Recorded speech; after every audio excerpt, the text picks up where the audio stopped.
वक्रतुंड महाकाय सूर्यकोटि समप्रभा निर्विघ्नं कुरु मे देव सर्वकार्येषु सर्वदा।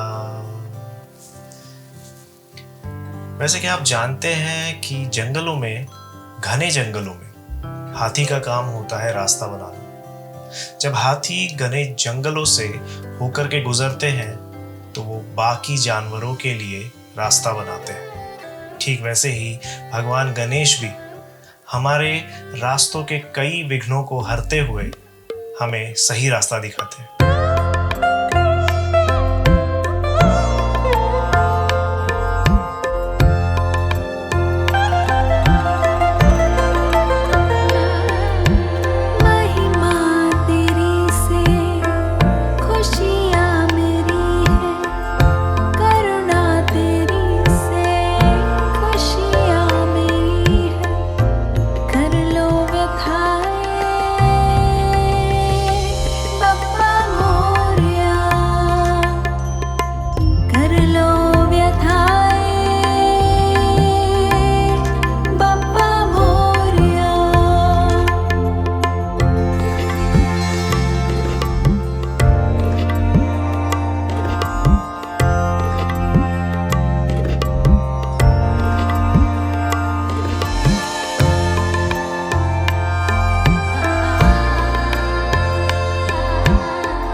गणेश चतुर्थी के दिन भगवान गणेश हमारे घर पधारते हैं और उस दिन से लेकर के 10 दिन तक हम उनकी सेवा, पूजा, अर्चना और आरती करते हैं। पर क्या आप जानते हैं भगवान गणेश में ऐसी कई क्वालिटीज़ हैं जिससे हम एक अच्छे इंसान बन सकते हैं। वैसे भगवान गणेश का हाथी का बड़ा सिर दर्शाता है ज्ञान, समझ और बिना भेदभाव की बुद्धि। वैसे अगर हम ये क्वालिटीज़ अपनी ज़िंदगी में अपनाएं तो ज़िंदगी बिल्कुल परफेक्ट हो सकती है।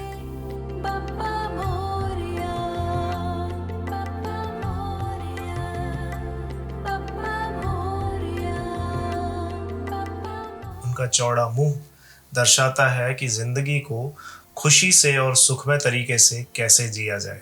उनके बड़े बड़े कान दर्शाते हैं कैसे हमें सबकी बातें सुनकर, उनसे ज्ञान लेकर उसे अपनी ज़िंदगी में, अपने जीवन में अपनाना चाहिए। वैसे भगवान तो सर्वोपरि है, वो हम सबकी प्रेयर सुनते हैं और उन्हें पूरा भी करते हैं। भगवान की लंबी सूंड, वैसे भगवान की उस लंबी सूंड में इतनी ताकत है कि इस दुनिया के भारी से भारी वस्तु को भी वो बड़ी आसानी से उठा सकते हैं।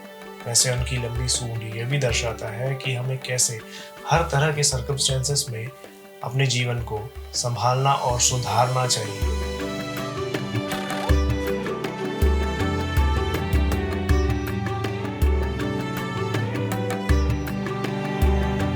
उनके 2 दांत यानी कि टस्क, जो कि इंसान की 2 बड़ी खास पर्सनालिटी को दर्शाता है। एक है इमोशन और एक है विजडम यानी कि ज्ञान और भावना। उनका राइट टस्क जो कि ज्ञान को दर्शाता है और उनका लेफ्ट टस्क जो कि थोड़ा टूटा होता है वो दर्शाता है इमोशन को। वैसे वो ये भी दर्शाता है कि कैसे हम अपने ज्ञान की बदौलत अपने इमोशंस पर काबू पा सकते हैं। वैसे उनकी छोटी छोटी आंखों में एक अलग सा ही जादू होता है। वैसे वो ये दर्शाता है कि ज़िंदगी में हम कई सारी बड़ी चीज़ों से घबरा जाते हैं, बट अगर हम उसे एकाग्र तरीके से या कंसंट्रेशन से देखें तो वो चीज़ें सरल लगने लगती हैं, सिंपल लगने लगती हैं। तो बस ऐसे ही जीवन में बड़ी बड़ी चीज़ों से ना घबरा कर उसे सिंपल तरीके से सुलझाने की कोशिश करनी चाहिए।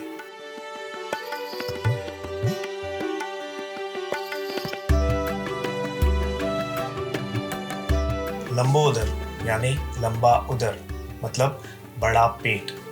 उनके बड़े पेट में सातों ब्रह्मांड और सातों समुंदर को समाने की ताकत है। वैसे उनका लंबा उदर दर्शाता है कि हर इंसान के जीवन में दुख और सुख आता है, बट इन दुख सुख के सिचुएशंस में हमें कैसे पेशेंस रख के और कामनेस रख के आगे बढ़ना चाहिए।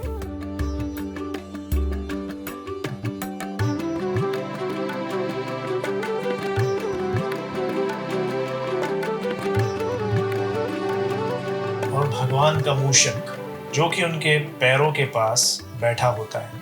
ऐसे भगवान का मूषक दर्शाता है ईगो, यानी कि अहम, जो कि जितना ही छोटा हो उतना ही अच्छा, और उसे कंट्रोल करना भी आना चाहिए। हाथ में लड्डू लिए हुए भगवान बैठे हैं और मूषक लड्डू की तरफ ज़रूर देखता है, लेकिन एक कंट्रोल्ड भाव से। तो वैसे ही अपनी ज़िंदगी में हमें अपने अहम को, अपने ईगो को कंट्रोल करना चाहिए। वैसे भगवान गणेश की ऐसे कईयों क्वालिटीज़ हैं, पर इनमें से अगर हम कुछ क्वालिटीज़ अपने जीवन में अप्लाई करें तो वो हमें एक अच्छा इंसान बनने में मदद कर सकती है। वैसे कभी कभी लगता है कि भगवान सिर्फ 10 दिन के लिए ही क्यों आते हैं, वो हमारे साथ ही क्यों नहीं रह जाते। वैसे कहा जाता है कि भगवान इन 10 दिनों के लिए छुट्टी पर आते हैं, अपने कामों से मुक्त होकर के रिफ्रेश होने के लिए हमारे घर पर, ताकि हम उनकी सेवा कर सकें, ताकि इस रिफ्रेशमेंट के साथ वो वापस अपने कामों में लग सके। आई होप आप लोगों को ये वीडियो पसंद आया होगा। अगर पसंद आया है तो करो भगवान की सेवा। जय श्री गणेश।